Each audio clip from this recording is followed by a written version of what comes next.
मुट्ठी में 100 पीन आकाश लिए, बेटी तो पैदा कर लूँ मैं। हर एक मर्द से हारी हूँ मैं, कैसे धीरज धर लूँ मैं।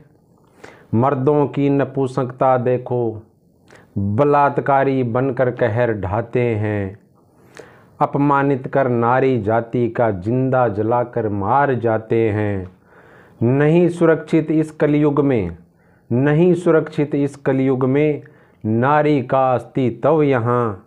अब मन करता खोल कोख कर, अब मन करता खोल कोख को, बेटी को अंदर कर लूँ मैं। हर एक मर्द से हारी हूँ मैं, कैसे धीरज धर लूँ मैं। हैदराबाद के प्रवीण भाई ने ये कविता लिखी थी और बहुत ही अच्छी कविता, धन्यवाद उनको। तो दोस्तों, मैं हूँ राजकुमार स्वामी और आप देख रहे हैं इंडिया की आवाज़। दोस्तों, मुद्दा नॉर्मल मुद्दा नहीं है, मुद्दा है हमारे समाज के उन नर पिशाचों से जुड़ा हुआ, जिनके लिए ना सरकारें दोषी हैं, ना कोई पार्टी दोषी है या कोई धर्म दोषी है। आप देख रहे होंगे पवित्र महीना चल रहा है नवरात्रि का, और पवित्र मंथ चल रहा है रमज़ान का। नवरात्रि में हम माँ शक्ति की पूजा अर्चना करते हैं, सभी देवियों को हम यानी उनके लिए व्रत रखते हैं। और एक हमारे जो मुस्लिम भाई है वो पूरे यानी 30 दिन तक रोज़े रखते हैं कुछ अच्छे के लिए। लेकिन होता क्या है, जब आप अखबार पढ़ते हैं, टीवी न्यूज़ देखते हैं, कहीं पे भी और देश के किसी भी हिस्से में, यूपी, बिहार, बंगाल, राजस्थान, मध्य प्रदेश, दिल्ली, हरियाणा, पंजाब, कहीं भी आप चले जाओ, ना किसी सरकार को दोषी ठहरा रहा हूँ, ना मैं किसी पार्टी को दोषी ठहरा हूँ। दोषी है हमारी सोच है। अरे शर्म आती है यार, जब ये खबर आती है निकल करके कि एक 6 साल की, 8 साल की, 10 साल की बच्ची के साथ में बलात्कार किया जाता है और उसे मार दिया जाता है। सबसे बड़ी शर्म की बात, सीधा मार दिया जाए तो अलग बात होती है, चलो वो एक सहन भी हो जाए, लेकिन बलात्कार करके उसको जिंदा जला कर मार दिया जाता है। किस सभ्य समाज में, किस देश के सभ्य देश का हिस्सा है? पढ़े लिखे इंसान हैं हम। और देखना जो यानी ऐसे ऐसे आरोपी जो गिरफ्तार होते हैं, इतने बढ़िया बढ़िया वो एजुकेटेड। अरे भैया, जब ऐसी सोच है तो फिर क्यों आप पढ़ाई को बदनाम कर रहे हो, क्यों आप समाज को बदनाम कर रहे हो? और दोस्तों, इसमें कोई सरकारों को दोष तो वो तब दिया जाता है कि सरकारों का दोष सिर्फ इतना होता है कि वो आरोपियों को या तो गिरफ्तार करने में थोड़ा देरी हो जाती है या फिर न्याय मिलने में देरी हो जाती है, इसके लिए सरकारें दोषी हो सकती है।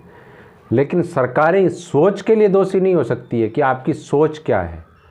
इसके लिए हम दोषी हैं, हमारा समाज दोषी है, और इस समाज में रहने वाला हर इंसान दोषी है।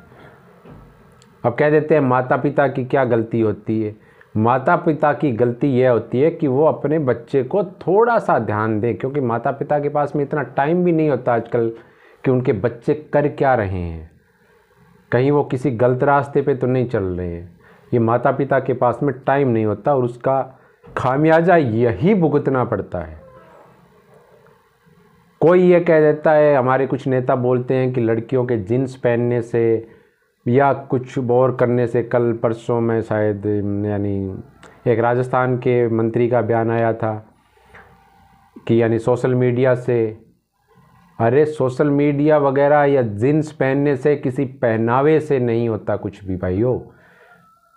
सोच सबसे बड़ी जिम्मेदार है कि आपकी सोच कैसी है, यह जिम्मेदार है। कोई यानी पहनावा या कुछ और जिम्मेदार नहीं है। या कोई ये नेता कहते हैं मोबाइल जिम्मेदार है, बलात्कार जो होते हैं सबसे ज़्यादा का मोबाइल जिम्मेदार है। मोबाइल काहे का जिम्मेदार है? अगर लड़का मोबाइल रख सकता है तो लड़की क्यों नहीं रख सकती? यह तो बताइए। वैसी सोच जब आप करेंगे, कल की घटना, परसों की घटना है बांका की, बिहार की, एक 8 साल की बच्ची को यानी वहाँ पे बालू की मिट्टी में दफन कर दिया जाता है और कल मैंने शायद यानी उसके पिता हैं उनका स्टेटमेंट सुना था कि उसकी आंखें निकाल ली गई। योगिता भयाना जो एक सामाजिक कार्यकर्ता है वो वहाँ गई थी, तो उनको भी गिरफ्तार किया गया था उनकी आवाज़ उठाने के लिए। तो वहाँ पे पुलिसकर्मियों से उनकी बहस भी हो रही थी, तो मैंने वीडियो देखा था। अब वो आरोप लगा रहे हैं कि एक्चुअल में कि इनके साथ में बलात्कार हुआ था, बच्ची के साथ में। वो तो इन्वेस्टिगेशन का विषय है कि बलात्कार हुआ है या नहीं हुआ है, लेकिन आरोपियों को गिरफ्तार करना, और एक हमारे देश में अभी एक नया चलन और आ गया है कि कई जगहों पे यह और देखा है कि ऐसे मामलों में भी जातिवाद हावी हो जाता है। ऐसे मामलों में भी आरोपियों के पक्ष में धरने प्रदर्शन चालू हो जाते हैं। यह हमारे समाज का सबसे बड़ा गुनाह है। आप किसी भी धर्म, जाति या पार्टी के होंगे, लेकिन मैं कहता हूँ ऐसे लोगों का कोई धर्म नहीं होता, कोई उनकी जात नहीं होती, कोई उनका वैचारिक नहीं हो, विचार नहीं होते उनके। ऐसे लोगों के मामले में आप एक ही राय रखिए, कानून के अनुसार ऐसे लोगों को कड़ी सज़ा मिले और तुरंत सज़ा मिले। सरकारों का मैं दोष इतना मानता हूं कि ऐसे मामलों में वो तुरंत त्वरित न्याय दे उनको कि 6 महीने में फैसला करना है तो करना है, और कड़ी से कड़ी सज़ा मिले, चाहे वो किसी भी माई का लाल, किसी का भी बेटा हो, किसी नेता का है, अफसर का है, जो भी हो, कड़ी कार्रवाई हो। लेकिन सरकारों से ज़्यादा दोषी जो है वो हम खुद लोग हैं।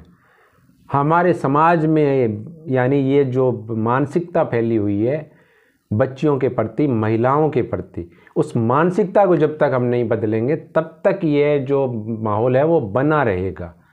इसलिए दोस्तों सबसे ज़्यादा मैं यही कहता हूँ कि अपनी जो सोच है इस सोच को बदलिए। एक अमेरिका में, जापान में आजकल क्या सिस्टम हुआ था, वैसा हमारे भारत में नहीं हो सकता, मैं यह नहीं कहता हूँ।